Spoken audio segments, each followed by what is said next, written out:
김경래의 최강시사. 네, 김경래 최강시사 3부 시작하겠습니다. 8월 한 달 동안에 노회찬 재단의 6411 프로젝트를 저희들이 좀 함께 하고 있습니다. 보이지 않는 노동자의 목소리를 들어보는 시간입니다. 지난주에는 청소 노동자들 얘기를 좀 했고요.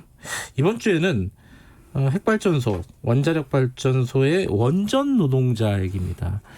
원자력 발전소, 여기가 뭐 자동으로 다 돌아가는 게 아닙니다. 다 사람이 하는 거죠. 이 원전 노동자들은 어떤 위험에 처해 있고 어떤 처우를 받고 있고 어떤 문제가 있는지 이게 좀 청취자 여러분들에게 좀 낯선 부분일 수 있는데 이 얘기를 좀 해야 될 필요가 있을 것 같습니다. 오늘 두 분 모셨습니다. 한 분은 원전 노동자의 실태를 연구를 하신 분입니다. 강원주 부산 에너지 정의 행동 활동가. 안녕하세요. 네, 안녕하세요. 네, 부산에서 오셨나요? 네, 네. 어젯밤에 왔습니다. 감사합니다. 그리고 실제로 원전에서 일을 하고 계신 분입니다. 박상희 방사선 안전관리노조 위원장 나와 계십니다. 안녕하세요. 예, 반갑습니다. 예, 어디 발전소에서 일을 하고 계십니까? 고리 원전에서 일하고 있습니다. 고리면 이제 부산에서 예, 가까운 예, 곳이고. 예. 그러면 이번에 연구하실 때 강원주 활동가께서 같이 진행을 하신 건가요? 네, 고리 가서 이제 인터뷰를 했죠, 부산에서. 바로 옆이잖아요. 부산. 네, 맞아요. 제가 부산 거주해서. 네. 두 분은 잘 아실 거고 그러면 그죠? 네.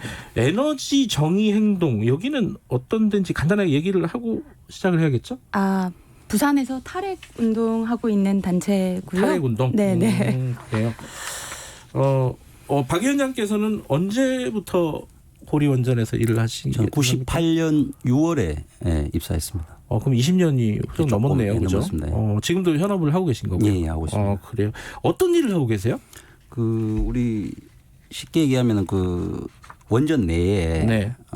방사선 안전 관리에 관한 현장 아이템 현장에서 조치해야 될 부분들은 저희들이 다 종합적으로 하는데 간단하게 말씀드리면 방사선 관리 구역 내 출입하고 작업 관리 같은 거 하고 그다음에 방사능 측정 그다음에 방사성 폐기물 처리 그다음에 종사자 선량 판독 계획 예방 정비 시 방사선 안전 관리 방사선 관리 구역 내 제염 및 세탁 요 정도 업무로 추려보면 되겠습니다. 이거 좀 복잡한 얘기인데 좀 차차 좀 하도록 하고요. 예. 그런데 지금 이제 노회찬 재단 6411 프로젝트에서 청소 노동자들은 이제 대중적으로 많이 알려진 부분들이에요. 처우라든가 이런 문제들. 그리고 우리가 항상 옆에서 보거든요. 청소 노동자들은 KBS 사무실에도 있고 제가 일하는 사무실에도 계시고. 근데 원전 노동자 얘기는 왜 해야 되는 겁니까? 이거 그 얘기부터 좀 해야 될 것 같은데. 아무래도 우리 주변에서 볼 수는 없죠. 원자력 발전소가 그러니까요. 대부분 이제 바닷가를 끼고 있기 때문에 네. 원전에서 일하시는 분들 볼 기회가 없기도 하죠. 네. 그리고 후쿠시마 사고 이후에 언론 보도도 몇 번 됐어요. 후쿠시마에 제염이나 수습 작업 들어간 노동자들이 굉장히 건강에 위험이 있고 피폭되어 있고 그리고 아주 열악한 환경에서 노동하고 있고 이런 것들이 이제 한국에도 보도가 되면서 자연스럽게 그냥 우리 한국에는 그러면 원자력 발전소 노동자들이 어떤 환경에서 일을 하고 있는가, 이들은 건강에 위험이 없는가, 이런 것들에 대한 우려가 좀 됐고. 그러니까 2018년도에 김영균 노동자 돌아가시고 나서 발전소에서 일하는 노동자들이 굉장히 열악하다 이런 이야기는 굉장히 많이 됐지만 사실 그 가운데서도 이제 눈에 보이는 위험에 대해서만 이야기를 계속 해왔거든요. 근데 원자력 발전소 노동자들이 현장에서 어떤 노동을 하고 있는지 우리는 전기만 꽂으면 그냥 전기 들어오니까 그렇죠. 잘 모르지만 그들의 노동에 대해서 좀 관심 갖는 게 당연했다. 그런 의미에서 연구를 좀 시작하게 됐습니다. 말씀하시니까 생각이 나는데 이제 고 김영균 씨 같은 경우에는 석탄이 컨베이어 벨트 위에 돌아가고 먼지 날리고 그 화면 보면 정말 끔찍하잖아요. 그렇죠. 그리고 결국은 사망한 것도 이 컨베이어 벨트에 끼어서 이제 사망을 하게 된 거고. 원전에는 어떤 위험이 있는 겁니까?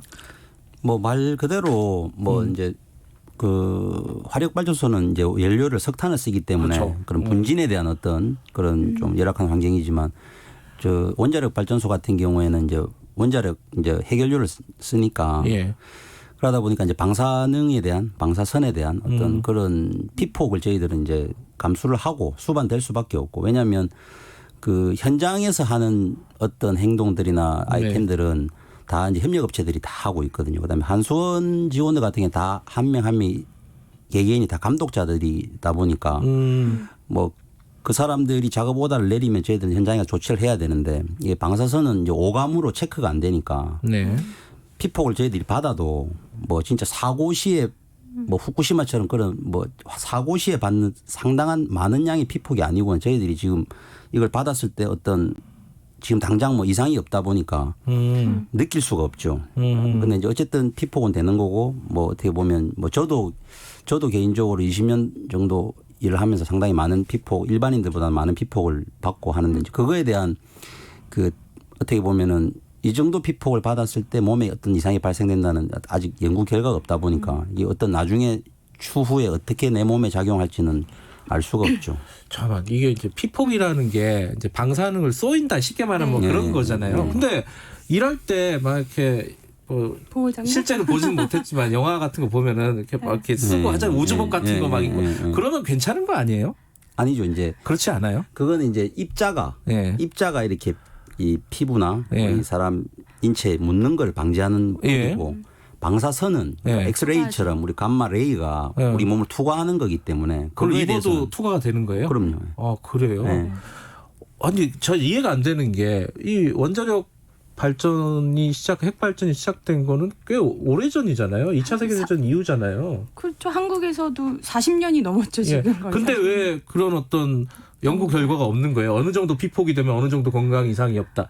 이상이 생긴다. 이걸 왜 없는 거죠? 왜냐하면 아무래도 정부에서는 그 네. 방사선 피폭 기준치가 있어요. 네. 그리고 노동자들하고 일반인하고 조금 차이가 있고. 근데 지금까지는 그 기준치가 관리 기준치이거든요. 이 정도만 안 넘으면 괜찮아. 그러니까 건강에 영향이 있다라는 것을 증명하기보다는 그냥 관리하기 위해서 만들어 놓은 기준치일 뿐인 거고. 네. 그 방사선에 대한 영향이 이제 뭐 하청이나 비정규 노동자들한테 더 심각하다 이런 네. 게 몇 번 국회에서 지적이 되다 보니까 원자력안전위원회에서 작년에 그 연구 이제 시작했어요. 역학조사를. 네. 근데 이 역학조사에 과연 하청 비정규 노동자들도 전부 전수조사를 하는 거냐. 네. 뭐 이런 질문에 지금 대답을 못 하고 있는 거죠. 이제 시작이니까 좀 기다려달라. 그러면요 이제 비정규직 얘기는 조금 이따가 하고 네. 그거 궁금한 거 하나만 더 여쭤보면은 실제로 그러면은 이 핵발전소나 이런 데서 일하시는 분들 중에 피폭이나 이런 것 때문에 건강상의 문제가 생기신 분들이 많이 계신가요? 지금 저희는 예. 이제 월성만 중수로고 예. 저희들 고리 그다음에 영광 울진 이쪽은 이제 경수로거든요. 예. 중수로는 이제 삼중수소가 있다 보니까 그거에 대한 그 저도 텔레비로 봤을 때 이렇게 그 지역 주민들이나 예. 이런 분들은 삼중수소 관련해서 뭐 갑상선암 뭐 이런 걸 네네. 봤는데 경수로는 삼중수소를 안 쓰기 때문에 예. 그 지금 피폭 아까 잠깐 말씀드렸던 감마레이에 대한 우리 그 네. 방사선에 대한 피폭만으로 해서 뭐 어떤 암에 걸렸다 뭐 이렇게 입증하기가 힘들어요. 그러니까 이제 암이라는 거는 뭐 음식이나 뭐 술 담배나 스트레스나 이런 거와도 연관되기 때문에 그래서 이게 뭐 방사선을 맞아서 이 병이 딱 생겼다 하기가 참 애매한 부분입니다. 그런 부분에 대해서. 그러니까 입증이 아직 좀 쉽지는 그렇죠. 않다. 쉽지는 않지만은 몇 건이 있습니다. 그래요? 네, 산재 처리가 된 건수가 있고요. 아, 산재 처리도 실제로 진행이 됐고요. 네네네. 지금 어쨌든 방사선 때문에 암이 발생했다. 그 암의 종류에 대해서도 이제 각 나라마다 또 달라요. 그런데 한국에서도 그 뭐 암의 종류가 조금 늘어나고 있는 중이고 그 최근에 산재 인정을 받은 건수가 월성이긴 한데 이분은 경상시에 일하신 분이 아니고 아주 예전에 계획 예방 정비라고 해서 잠깐 동안 점검할 때 들어가서 일하셨던 분인데 그분이 이제 암 발병으로 인해서 거의 10년 넘어서 이제 산재 인정을 받게 되셨어요. 최근에. 그래요? 아니, 사망자도 한 7명 있다고 들었는데 이건 어떤 방식, 어떤 과정에서 사망을 하신 건지 혹시? 그거는 예. 일단은 뭐 방사선 때문은 아니고요. 그러니까 그건 현장에서 아니고? 어쨌든 노동하다 보면 이제 뭐 추락을 비롯한 여러 가지 이제 사건 사고가 있는데 그로 인해서 이제 사망한 노동자들이 많고 그 노동자들을 뭐 일반적으로는 뭐 다른 현장도 위험하지 않냐 그 정도의 사고는 나지 않냐 뭐 이런 분들도 계시지만 어쨌든 이분들이 다 거의 비정규 노동자들이 다 사망 사고에 주된 이제 층이었다는 거죠. 그러니까 일반적인 다른 제조업이나 이런 사업장에서 가지고 있는 위험에다가 피폭 위험이 플러스되어 있는 형태다. 그렇죠. 쉽게 말하면 그렇게만 볼 수 있을 것 맞습니다. 같은데. 근데 이제 자, 위험한 건 알겠고 그 부분에 대한 여러 가지 연구나 이런 것들은 아직은 축적이 좀 안 돼 있다. 여기까지는 알겠는데 그 위험이 특정 계층, 특정 직종에게 몰려 있다는 게 문제 아니겠습니까? 근데 아까 잠깐 언급하셨어요. 한수원 직원들, 정규직 직원들은 감독 역할을 해서 이 위험에서 좀 떨어져 있다. 이렇게 말씀하셨는데 그건 구조가 어떻게 돼 있길래 그런 거죠? 아마 뭐 비단 한수원뿐만 아니고 예. 뭐 다른 공기업도 다 마찬가지일 겁니다. 아마 뭐 IMF도 다 외주화 시키다 보니까 예. 그 공사의 공기업의 직원들 같은 경우에는 실제로 뭐 현장에서 그 사람들이 직접 작업을 하거나 이렇게 하진 않고 네. 뭐 저희들도 원전으로 예를 들면 저희들 방사선 안전관리 뭐 계측 그다음에 네. 정비 쪽은 KPS에서 하고 있고 뭐 계측은 또 다른 또 용역업체가 하고 있고 이런 업체들이 하고 있기 때문에 실제로 현장에서 업무를 저희들이 하고 네. 뭐 뭘 고친다든지 또는 저희들 같은 경우 방사능 측정을 한다든지 이런 업무 저희들이 하기 때문에 네. 뭐 방금 말씀하셨듯이 산업 안전에 대한 거는 당연히 다른 사업장에 똑같이 존재를 하는 거고 그렇게 네. 함으로써 거기에 원자로 안이나 그 방사선 관리구에 출입을 하니까 당연히 피폭을 저희들이 많이 받을 수밖에 없죠. 네. 그런 거죠. 그러니까 그렇게 실제로 방호복이라 그러나요? 예, 예, 네, 그런 장비를 착용하고 원자력 발전소 내부로 들어가는 사람들, 예, 예. 그게 제일 위험할 거 아니에요. 그렇죠. 상식적으로 예, 생각해 예, 보면은 맞습니다. 그 사람들은 다 외주 노동자들이란 말이죠. 예, 그렇죠. KPS만 이제 저는 이제 한전 자회사다 보니까 저는 준공기업이니까 KPS 빼고는 나머지는 다 이제 용역업체라고 보시면 됩니다. KPS는 뭘 계측을 하는 곳이라 그랬나요? 아니 KPS는 정비죠. 정비를 하는 예. 거기는 이제 한전의 자회사로 돼 있고 안전 KPS니까. 지금 말씀하신 이제 방사선 관리 업체 같은 경우는 다 그냥 외주 업체다. 예. 뭐 자회사도 아니고. 예. 원래 그랬어요? 아니면 그렇게 된 거예요? 원래 제가 알기로는 이게 일부 또 한손 직원들이 정직원들이 했던 업무도 이제 IMF 뭐 이쯤에서 점점 이제 현장에서 힘쓰고 좀 힘들고 조금 이렇게 한 업무들은 전부 다 이제 범위가 다 우리 용역업체로 넘어오다 보니까 일부 한손 직원들이 수행했던 업무도 지금은 다 외주화되어 있는 상황이니까 현장에서 하는 업무는 거의 다 외주화되어 있다고 보시면 됩니다. 강원주 활동가님 지금 말씀하신 부분은 상식적으로는 다 이해가 돼요. 뭐냐면은 외주 직원들 노동자들이 이제 위험한 업무들 특히 이제 발전소 내부에 들어가거나 이런 업무들을 도맡아서 하고 있다. 여기까지는 알겠는데 그렇다면은 실제로 조사를 해보시면은 어느 정도로 더 위험한지 그런 게 좀 계량화되거나 이런 게 있나요? 피폭량이라든가 이런 부분들. 피폭량은 기본적으로 훨씬 많고요. 예. 10배 이상 됩니다. 그러니까 연평균으로 이게 국감때마다 지적되는 사항인데요. 네. 연평균으로 이제 외주 하청업체 직원들이 이제 원청사 직원보다 10배 이상 피폭량이 많다라는 것은 나오고요. 그럼 이제 저희는 평균량 말고 여기 최대 피폭지에 대한 걸 이제 좀 요구를 하면 네. 이제 한손에서 그건 안 주죠. 아, 그건 알려주지가 않았어요, 아예? 그러니까 의원실에는 덜어 이렇게 몇 번 준 적도 있는 것 같은데 저희가 뭐 정보공개 청구하거나 이럴 경우에는 뭐 영업상 비밀이기도 하고 개인정보다 뭐 이러면서 주지를 않아요. 어쨌든 평균적으로만 따져도 10배 이상이다, 피폭량이. 네, 그렇죠. 네. 근데 그게 감이 잘 안 와요. 10배 이상의 피폭량이라는 건 어떤 의미일까?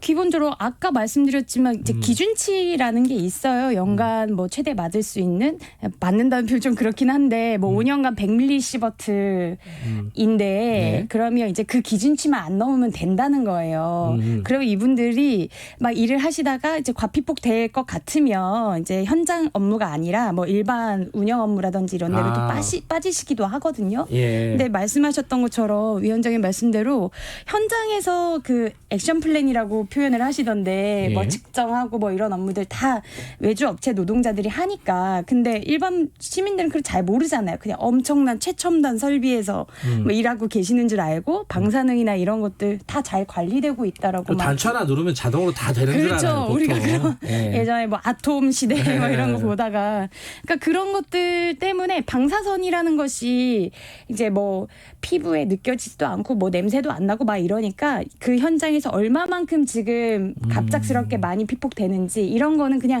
관리에 의해서만 지금까지 이제 조치 취해져 온 거라는 거죠. 근데 이제 상식적으로 생각을 해보면은 아직까지 명확하게 과학적으로 어느 정도를 맞아야지 어떤 질병이 생긴다 이런 것들이 명확하게 밝혀지지 않았으면은 뭔가 건강 진단이라든가 뭐 이런 부분 추적 관찰이라든가 이게 회사에서 그런 것들을 책임지고 좀 면밀하게 해야 될 것 같은데 그런 부분들은 잘 되고 있습니까?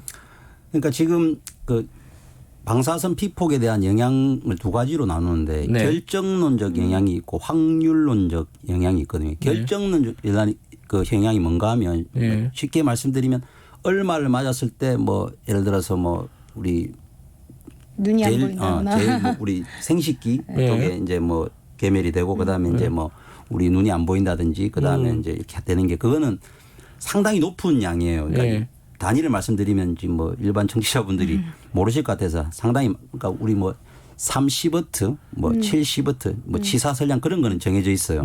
근데 이제 지금 방금 강원주 활동가? 활동가 네. 말씀하셨듯이 그거를 다 해서 5년 동안 100ml부터가 넘지 않으면 몸에는 큰 당장 뭐 이렇게 방사선 때문에 뭐가 이상이 생기지 않는다. 네. 그래서 이제 그거를 이제 뭐 국제적으로 공고하는 게 이제 5년간 100ml시부터 이하. 그러면 실질적으로 1년에 20ml시부터 미만으로만 피폭이 되면 문제가 없다.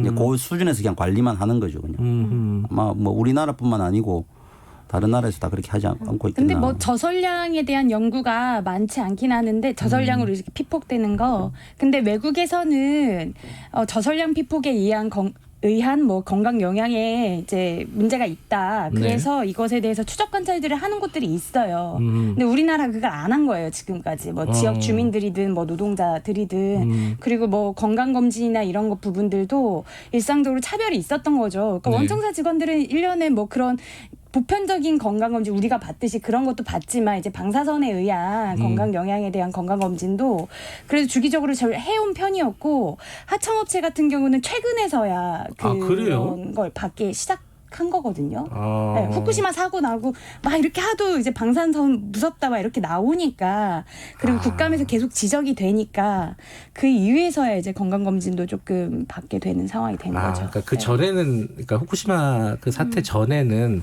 여기에 대한 관심 자체가 그렇게 높지 않았군요. 이게 안전 문제나 이런 부분에 대해서. 그렇죠. 이게 좀 원전은 좀 특수성이 있다 보니까 사회적으로 이슈도 안 되고 뭐 이렇게 하다 이제 후쿠시마 사태 터지고 뭐 영화 판도라가 또 네. 상당히 그 영향이 네. 많은 게 판도라 다 비정규 이게 노동자들이죠. 나고 나니까 뭐 친구들이나 지인 모임에서도 안 위험하나 막 이러면서 막 물어보더라고요. 근데 그 전에는 뭐 우리가 무슨 일을 하는지 뭐 그런 거에 대한 일반 국민들이 궁금해 하시는 분들도 없고. 근데 얘기를 듣다 보니까 이 외주 노동자들, 하청업체 노동자들에게 그 위험이 집중된다. 자, 그러면은 그 위험한 업무를 직접 고용을 하면은 이제 관리가 훨씬 더 엄밀하게 이루어지잖아요. 그 직접 고용을 해달라고 요구를 많이 하셨을 것 같다는 생각이 드는데.